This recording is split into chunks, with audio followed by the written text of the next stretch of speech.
Hey everyone, Mónica Fernandes with Evolution Essentials. In this video, we're going to be going from toxic to low tox 101, tackle skin products. That's what we're doing today.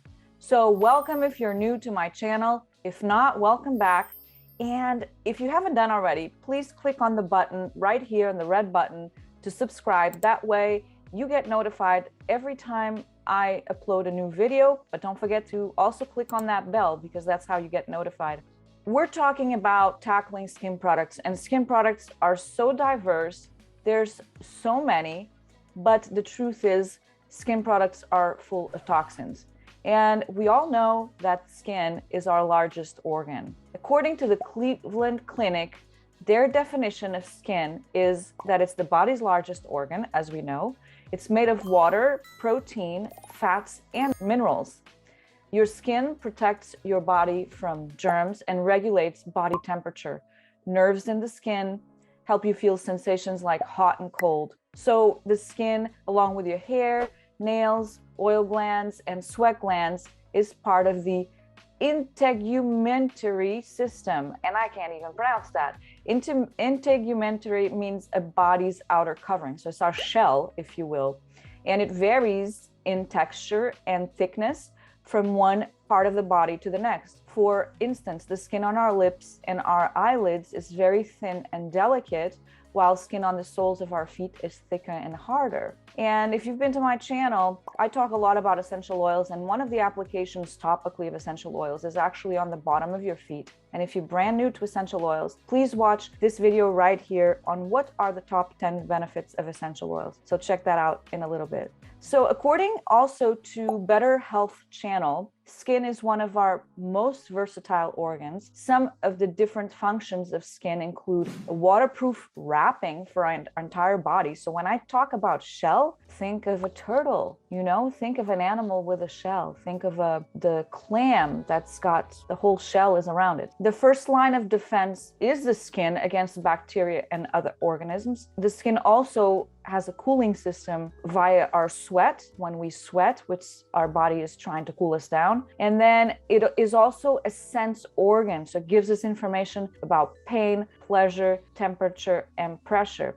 The skin is not all you have to worry about. I know that we're talking about the skin, but what you breathe is one of those foundational elemental things. And if you're interested on going from toxic to low tox with home aromatics, please watch this video right here because that tackles everything through our respiratory system. So let's get back to the skin. Important factors for your skin to know. The water that you bathe in and that you drink are very, very important for skin hydration and health. I'm a huge believer in filtering your water. That not only goes for the water that you drink, but the water that you actually bathe in and that you put on your skin. So check out in the description, I'll have some links for whole house filters or just under the sink filters, and you can check that out. Also, the next thing for your skin, the big culprits in terms of products is the things that we use every day, like soap or shower gel.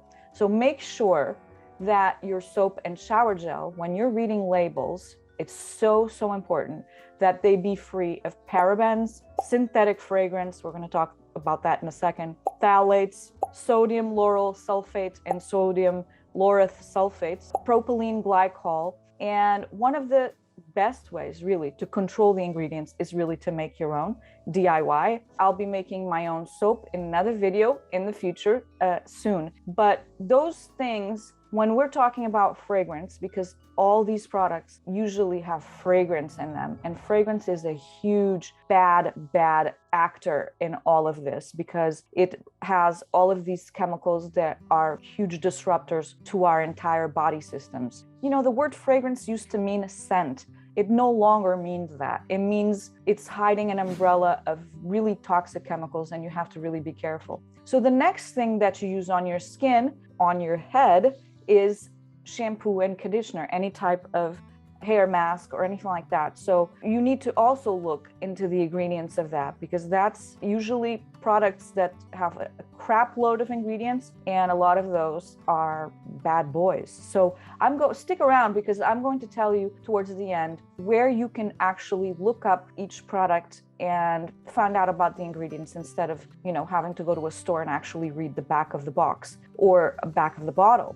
The next culprit for your skin is hair dye. This has been a huge issue for me, because hair dye is something that I use, and I noticed years ago when I would go to the hair salon that my scalp would itch, and it would really be red and really painful sometimes with the dyes that they use. And I found out later that the common ingredients in hair dye, get ready for this, are ammonia, parabens, heavy metals, gluten, silicone, artificial fragrance, so the synthetic fragrance, the sodium lauryl sulfate, the SLES, animal products, really, the cocamide DEA, and I'm butchering these ingredients because I don't know how to pronounce them, and paraffins, so we're talking about like synthetic waxes and stuff, mineral oils. Mineral oils are based on petroleum. That's the stuff that you put in your gas tank, all right? And all these ingredients that are banned by the European Union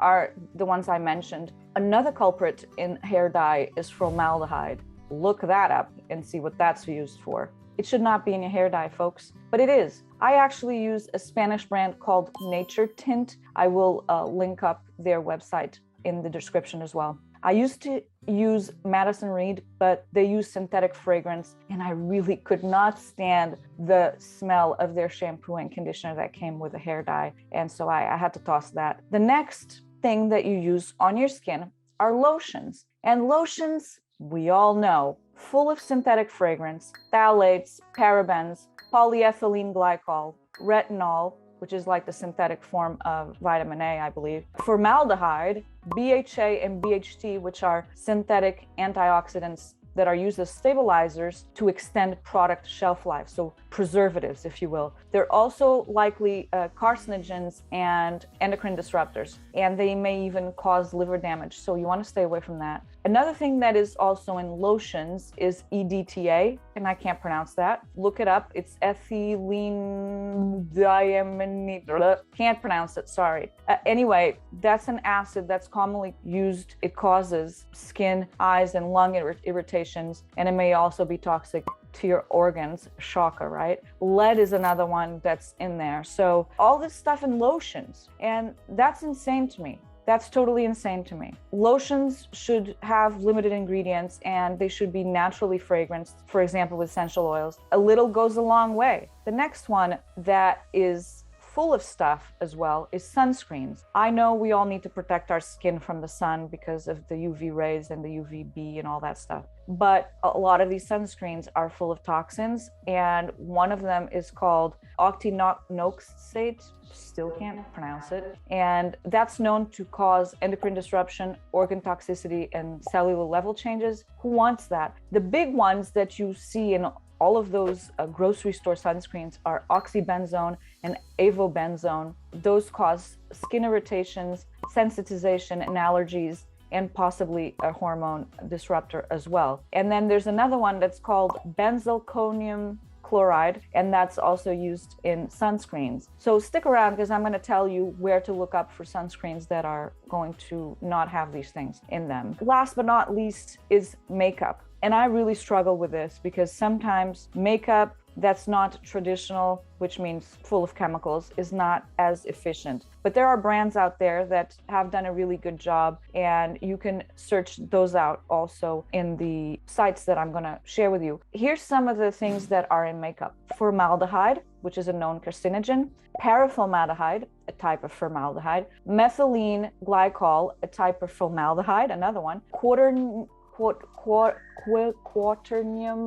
15, I don't even know what that is, but it releases formaldehyde. Mercury, which can damage your kidneys and your nervous system. Dibutyl and diethylxyl phthalates, disrupt hormones and harm the reproductive system. And then the PFAS, which are also the substances that are in Teflon and stuff, and that's been linked to cancer. Then you also have the, I can't even pronounce this, MNO phenylenediamine used in hair dyes, which irritate and sensitize skin, damage DNA, and cause cancer. So lovely ingredients, you guys. According to the Environmental Working Group, which is a nonprofit that looks at all of these products, all of these toxic chemicals have been banned by the European Union and many other nations. Many have been slated for removal from store brands of major US retailers like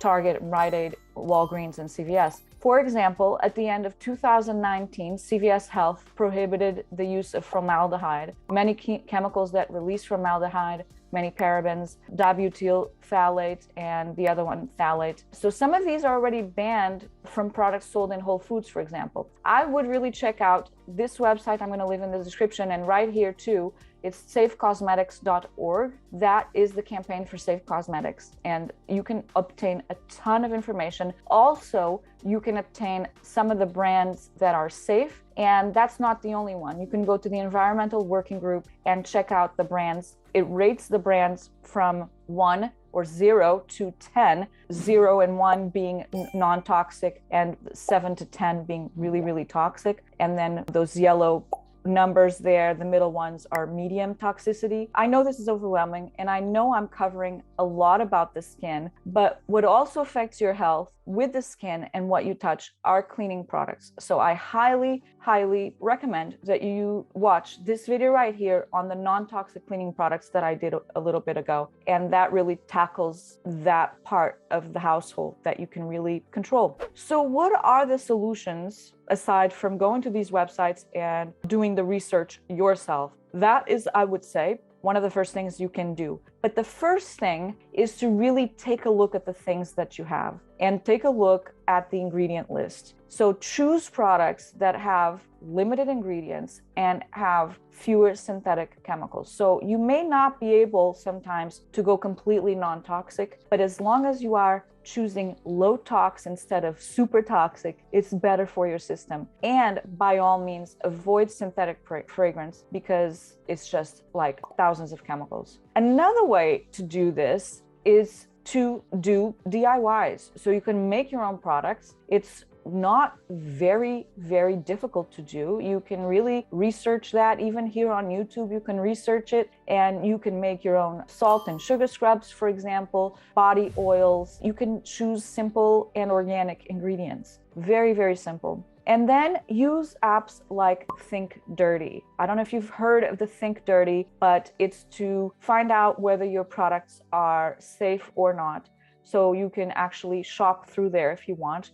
And it's part of the Environmental Working Group. The other thing you can do also is to get involved, kind of, you know, as an activist with these things and try to make a difference on how these products are regulated. I actually use doTERRA skin products, and I have for you in the description 25% off of all their products. I will recommend in another video what products to use because they have several lines, but you can check those out in the description. Also with the skin, another thing that we've been using a lot is hand sanitizers. And that is really, really bad because that usually the conventional hand sanitizers have triclosan, which is very, very bad for your endocrine system. So you can actually make your own hand sanitizer with essential oils. You can watch that video right here, right now. So I hope you got major value from this video. Thanks for sticking around this far. And I would love for you to comment on what product you have overhauled for your skin.